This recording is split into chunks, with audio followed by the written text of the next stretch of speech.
नमस्कार। यह है कहानियों का अद्भुत संसार। किस्सा कहानी, कहानियाँ जिनमें हम लिखते हैं खुद को। मैं हूँ किश्वर अंजुम और क्लासिक कहानियों की श्रेणी के अंतर्गत आज आपके लिए लेकर आई हूँ मुंशी प्रेमचंद जी की कालजयी रचना पंच परमेश्वर। जुम्मन शेख और अलगू चौधरी में गाढ़ी मित्रता थी। साझे में खेती होती थी, कुछ लेन देन में भी साझा था। एक को दूसरे पर अटल विश्वास था। जुम्मन जब हज करने गए थे तब अपना घर अलगू को सौंप गए थे और अलगू जब कभी बाहर जाते तो जुम्मन पर अपना घर छोड़ देते थे।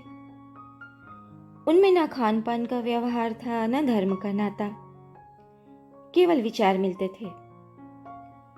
मित्रता का मूल मंत्र भी यही है। इस मित्रता का जन्म उसी समय हुआ जब दोनों मित्र बालक ही थे और जुम्मन के पूज्य पिता जुमराती उन्हें शिक्षा प्रदान करते थे। अलगू ने गुरुजी की बहुत सेवा की थी, खूब रकाबियां मांझी, खूब प्याले धोए। उनका हुक्का एक क्षण के लिए भी विश्राम ना लेने पाता था, क्योंकि प्रत्येक चिलम अलगू को आधे घंटे तक किताबों से अलग कर देती थी। अलगू के पिता पुराने विचारों के मनुष्य थे। उन्हें शिक्षा की अपेक्षा गुरु की सेवा शुश्रूषा पर अधिक विश्वास था। वह कहते थे कि विद्या पढ़ने से नहीं आती, जो कुछ होता है गुरु के आशीर्वाद से। बस गुरु जी की कृपा दृष्टि चाहिए। अतएव यदि अलगू पर जुमराती शेख के आशीर्वाद अथवा सत्संग का कुछ फल ना हुआ तो यह मानकर संतोष कर लेगा कि विद्योपार्जन में उसने यथाशक्ति कोई बात उठा नहीं रखी। विद्या उसके भाग्य में ही ना थी तो कैसे आती। मगर जुमराती शेख स्वयं आशीर्वाद के कायल न थे। उन्हें अपने सोटे पर अधिक भरोसा था और उसी सोटे के प्रताप से आज आसपास के गांवों में जुम्मन की पूजा होती थी। उनके लिखे हुए रेहननामे या बैनामे पर कचहरी का मुहर्रिर भी कलम ना उठा सकता था। हल्के का डाकिया, कांस्टेबल और तहसील का चपरासी सब उनकी कृपा की आकांक्षा रखते थे। अतएव अलगू का मान उनके धन के कारण था तो जुम्मन शेख अपनी अनमोल विद्या से ही सबके आदर पात्र बने थे। जुम्मन शेख की एक बूढ़ी खाला मौसी थी। उसके पास कुछ थोड़ी सी मिल्कियत थी, परंतु उसके निकट संबंधियों में कोई न था। जुम्मन ने लंबे चौड़े वादे करके वह मिल्कियत अपने नाम लिखवा ली थी। जब तक दान पत्र की रजिस्ट्री ना हुई थी तब तक खाला जान का खूब आदर सत्कार किया गया। उन्हें खूब स्वादिष्ट पदार्थ खिलाए गए, हलवे पुलाव की वर्षा सी की गई। पर रजिस्ट्री की मोहर ने इन खातिरदारियों पर भी मानो मुहर लगा दी।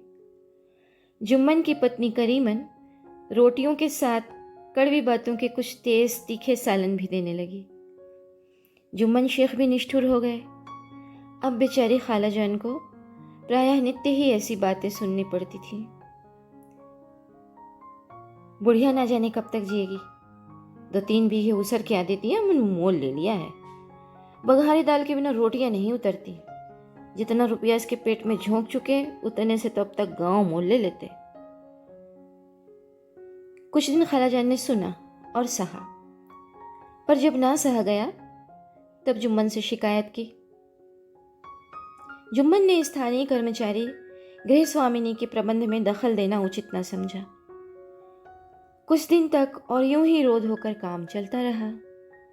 अंत में एक दिन खाला ने जुम्मन से कहा, बेटा, तुम्हारे साथ मेरा निर्वाह ना होगा, तुम मुझे रुपया दे दिया करो, मैं अपना पका खा लूंगी। जुम्मन ने धृष्टता के साथ उत्तर दिया, रुपये क्या यहाँ फलते हैं? खाला ने नम्रता से कहा, मुझे कुछ रूखा सूखा चाहिए भी कि नहीं। जुम्मन ने गंभीर स्वर से जवाब दिया, तो कोई यह थोड़ी ही समझा था कि तुम मौत से लड़कर आई हो। खाला बिगड़ गईं। उन्होंने पंचायत करने की धमकी दी। जुम्मन हंसे, जिस तरह कोई शिकारी हिरन को जाल की तरफ जाते देखकर मन ही मन हंसता है। वह बोले, हाँ, ज़रूर पंचायत करो, फैसला हो जाए। मुझे भी यार रात दिन की खटखट पसंद नहीं। पंचायत में किसकी जीत होगी इस विषय में जुम्मन को कुछ भी संदेह न था। आसपास के गांवों में ऐसा कौन था जो उसके अनुग्रहों का ऋणी ना हो? ऐसा कौन था जो उसको शत्रु बनाने का साहस कर सके? किसमें इतना बल था जो उसका सामना कर सके? आसमान के फरिश्ते तो पंचायत करने आएंगे नहीं। इसके बाद कई दिन तक बूढ़ी खाला हाथ में एक लकड़ी लिए आसपास के गांवों में दौड़ती रही। कमर झुककर कमान हो गई थी। एक एक पल चलना दूभर था, मगर बात आ पड़ी थी। उसका निर्णय करना जरूरी था। विरला ही कोई भला आदमी होगा जिसके सामने बुढ़िया ने दुख के आंसू ना बहाए हों।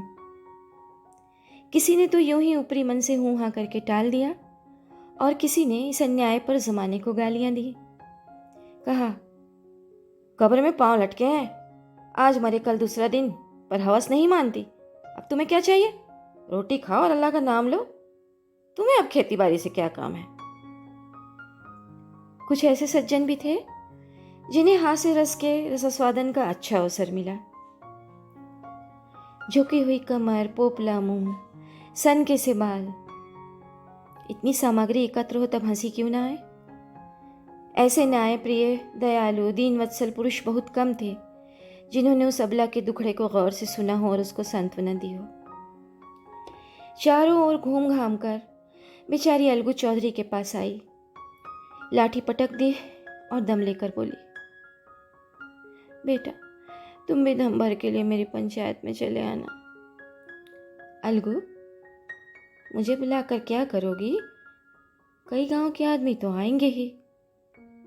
खाला, अपनी विपदा तो सबके सामने रो आई, अब आगे ना आने का अख्तियार तो उनको है।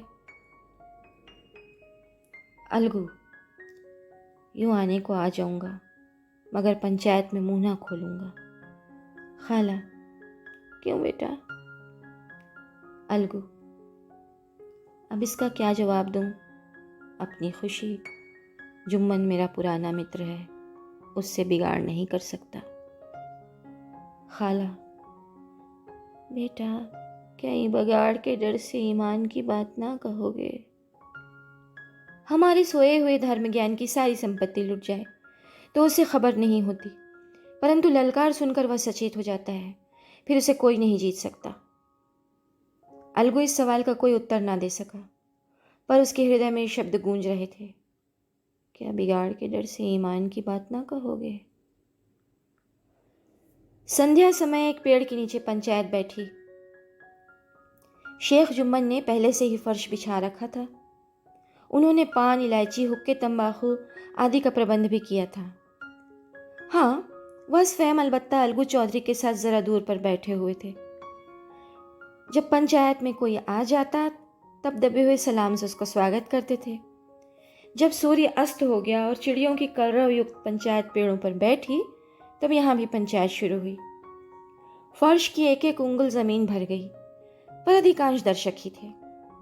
निमंत्रित महाशयों में से केवल वे ही लोग पधारे थे जिन्हें जुम्मन से अपनी कुछ कसर निकालनी थी। एक कोने में आग सुलग रही थी, नाई ताबड़तोड़ चिलम भर रहा था। यह निर्णय करना असंभव था कि सुलगते हुए उपलों से अधिक धुआं निकलता था या चिलम के दमों से।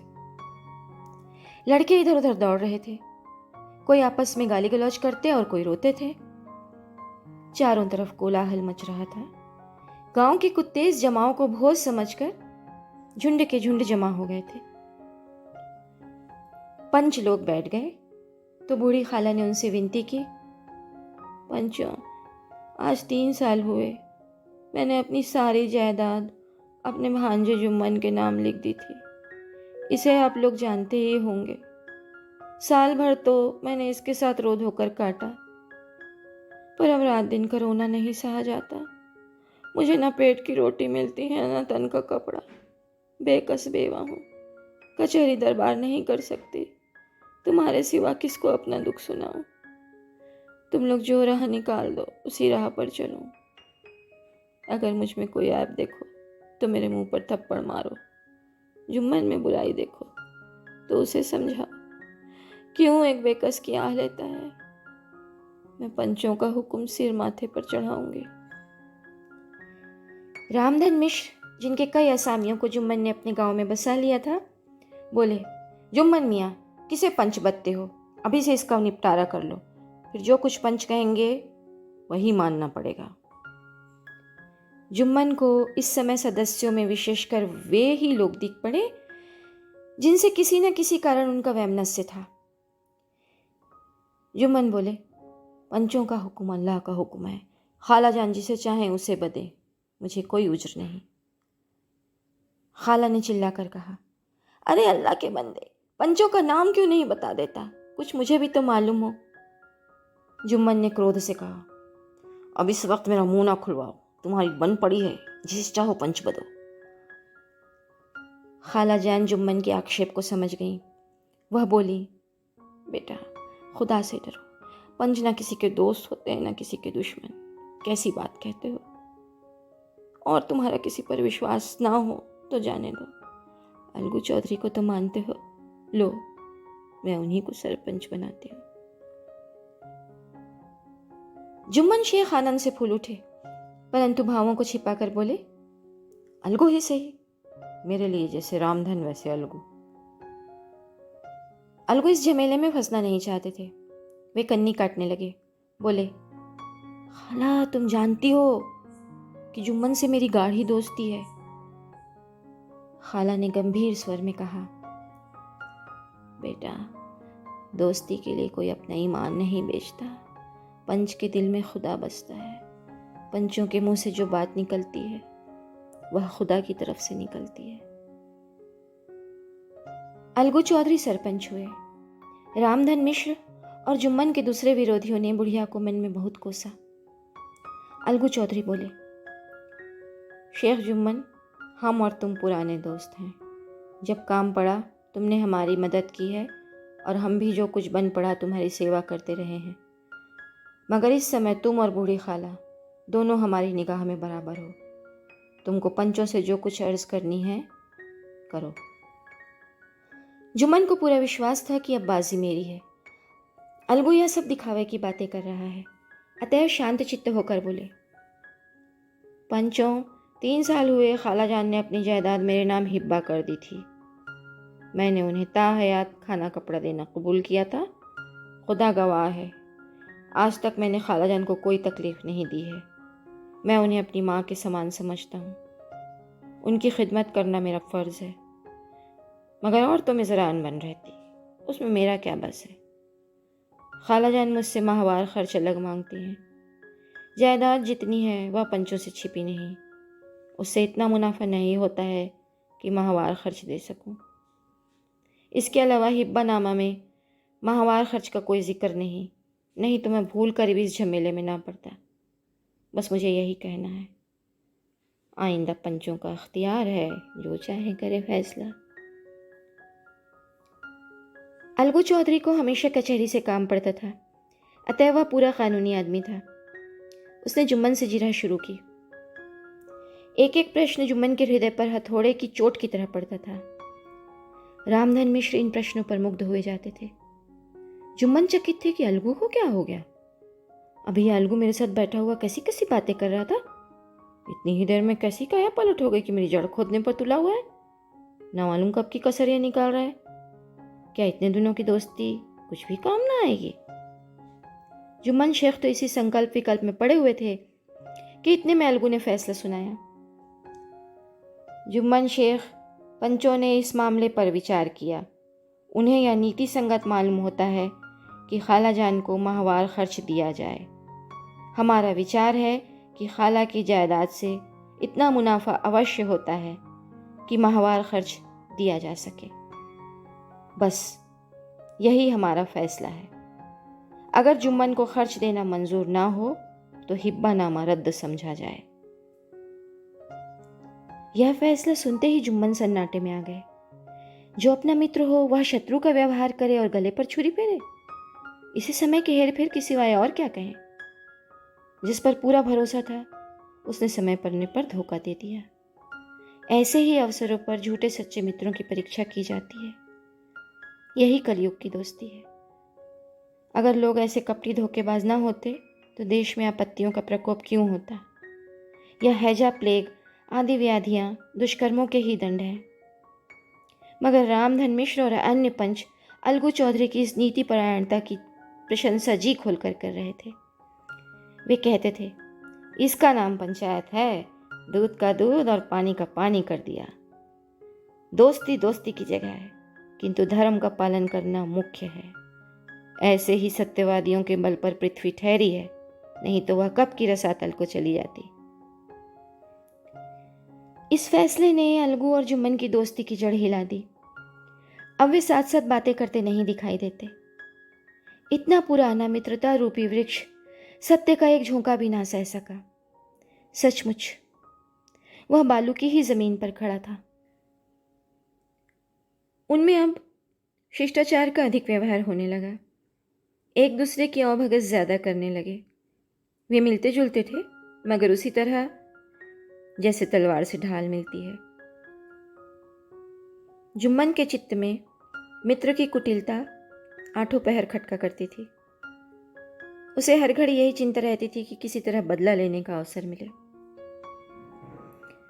अच्छे कामों की सिद्धि में बड़ी देर लगती है, पर बुरे कामों की सिद्धि में यह बात नहीं होती। जुम्मन को भी बदला लेने का अवसर जल्दी ही मिल गया। पिछले साल अलगू चौधरी बटेसर से बैलों की एक बहुत अच्छी गोई मोल लाए थे। बैल पछाही जाति के सुंदर बड़े बड़े सींगों वाले थे।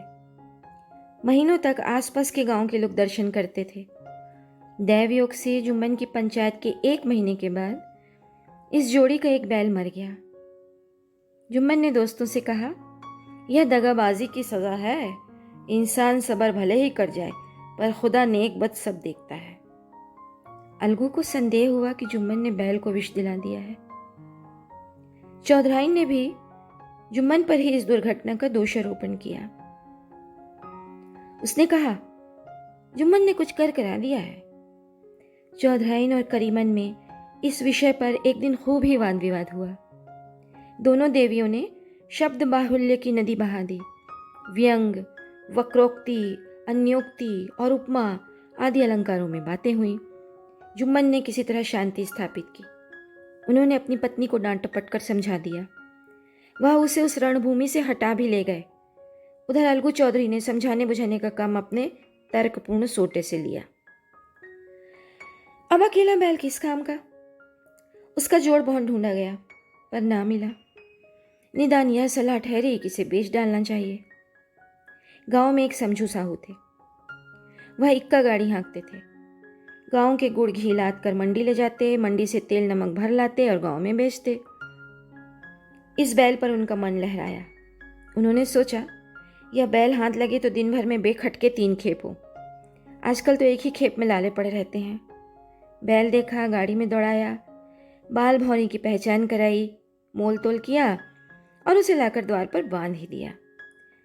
1 महीने में दाम चुकाने का वादा ठहरा। चौधरी को भी गरज थी ही, घाटे की परवाह ना की। समझू साहू ने नया बैल पाया तो लगे उसे रगेदने। वह दिन में 3-3, 4-4 खेपे करने लगे। न चारे की फिक्र थी, न पानी की, बस खेपों से काम था। मंडी ले गए, वहाँ कुछ सूखा भूसा सामने डाल दिया। बेचारा जानवर अभी दम भी ना लेने पाया था कि फिर जोत दिया। अलगू चौधरी के घर था तो चैन की वंशी बजती थी।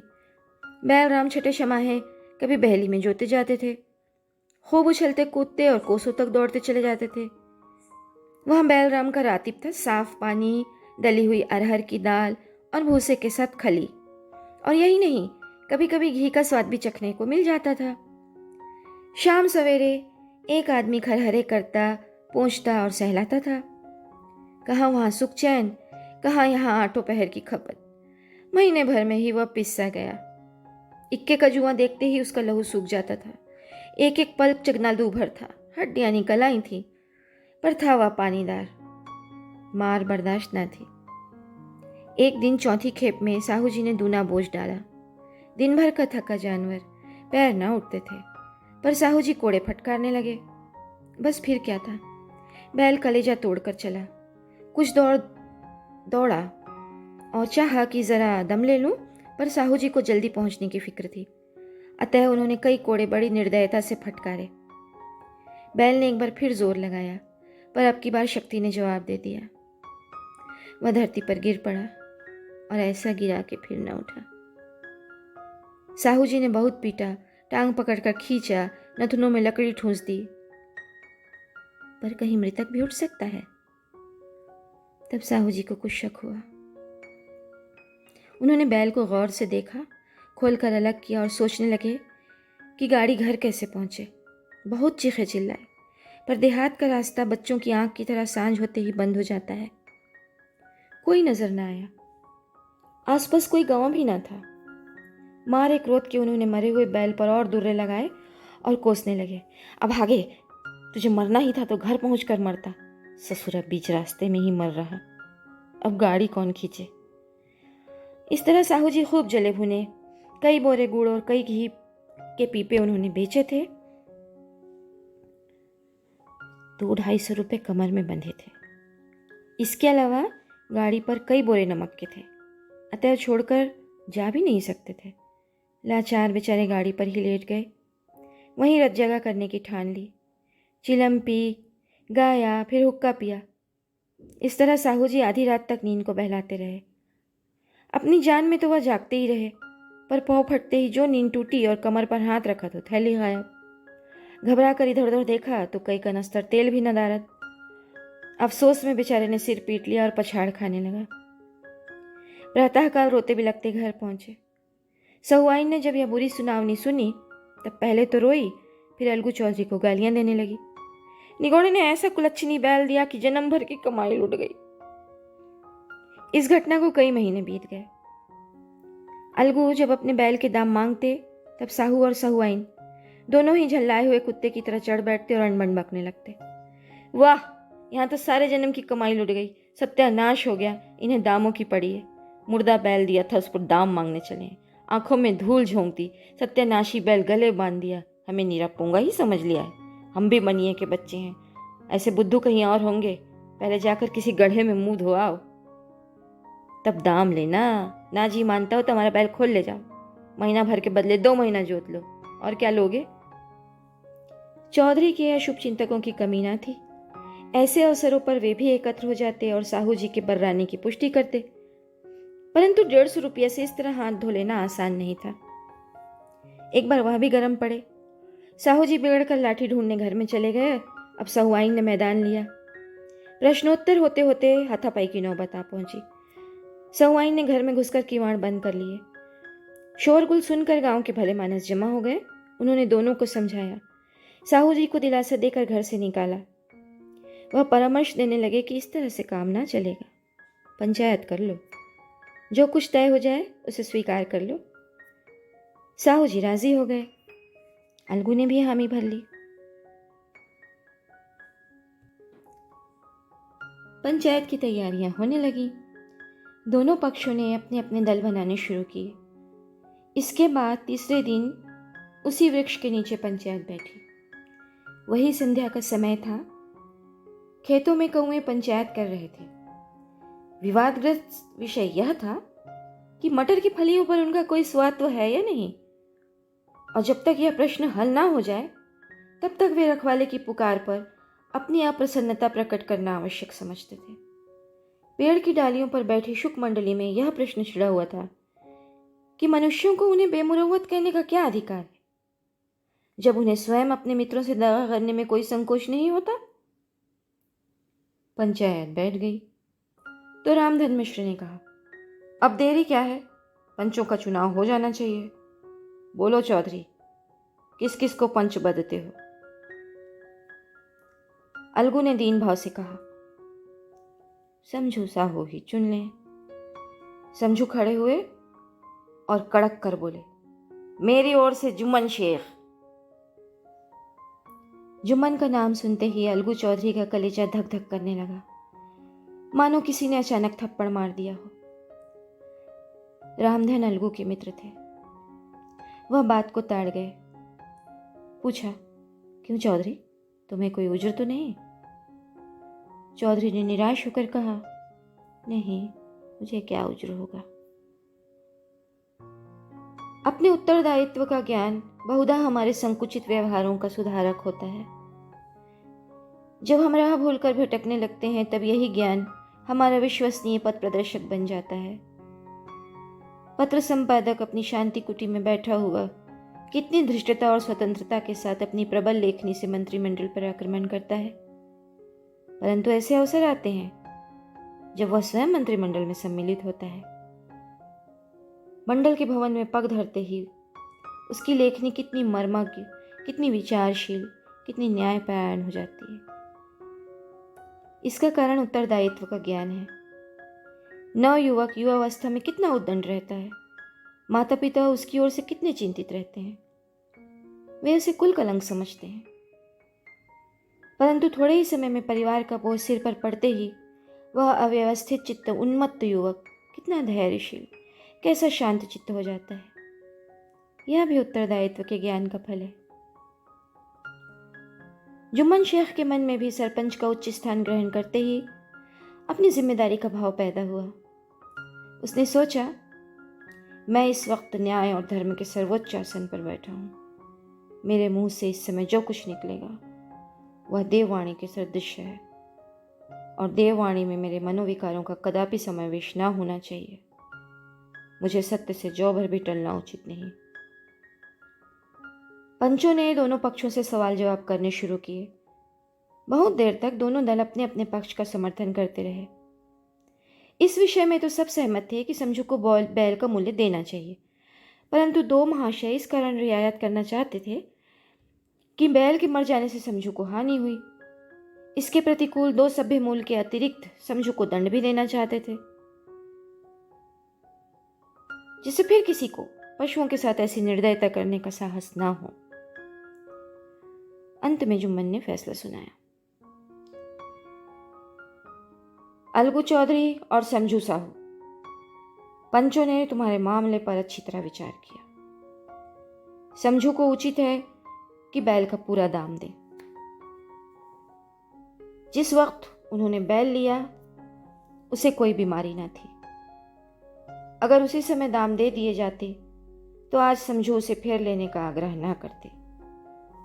बैल की मृत्यु केवल इस कारण हुई कि उससे बड़ा कठिन परिश्रम लिया गया और उसके दाने चारे का कोई अच्छा प्रबंध ना किया गया।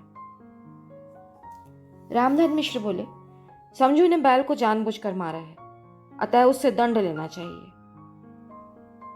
जुम्मन बोले, यह दूसरा सवाल है, हमको इससे कोई मतलब नहीं। झगड़ू साहू ने कहा, समझू के साथ कुछ रियायत होनी चाहिए। जुम्मन बोले, यह अलगू चौधरी की इच्छा पर निर्भर है। यह रियायत करें तो उनकी भलमनसी। अलगू चौधरी फूले न समाये, उठ खड़े हुए और जोर से बोले, पंच परमेश्वर की जय। इसके साथ ही चारों ओर से प्रतिध्वनि हुई, पंच परमेश्वर की जय। प्रत्येक मनुष्य जुम्मन की नीति को सराहता था। इसे कहते हैं न्याय। यह मनुष्य का काम नहीं, पंच में परमेश्वर वास करते हैं, यह उन्हीं की महिमा है। पंच के सामने खोटे को कौन खरा कह सकता है। थोड़ी देर बाद जुम्मन अलगू के पास आए और उनके गले लिपट कर बोले, भैया, जब से तुमने मेरी पंचायत की तब से मैं तुम्हारा प्राण घातक शत्रु बन गया था, पर आज मुझे ज्ञात हुआ कि पंच के पद पर बैठकर ना कोई किसी का दोस्त होता है ना दुश्मन। न्याय के सिवा और उसे कुछ नहीं सूझता। आज मुझे विश्वास हो गया कि पंच की ज़बान से खुदा बोलता है। अलगू रोने लगे। इस पानी से दोनों के दिलों का मैल धुल गया। मित्रता की मुरझाई हुई लता फिर हरी हो गई। ये कहानी इतनी ही। अभी आप सुन रहे थे क्लासिक कहानियों की श्रेणी के अंतर्गत मुंशी प्रेमचंद जी की कालजयी रचना पंच परमेश्वर मेरी आवाज़ में।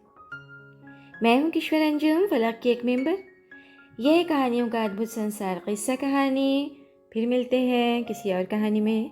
तब तक के लिए इजाज़त दीजिए। अलविदा।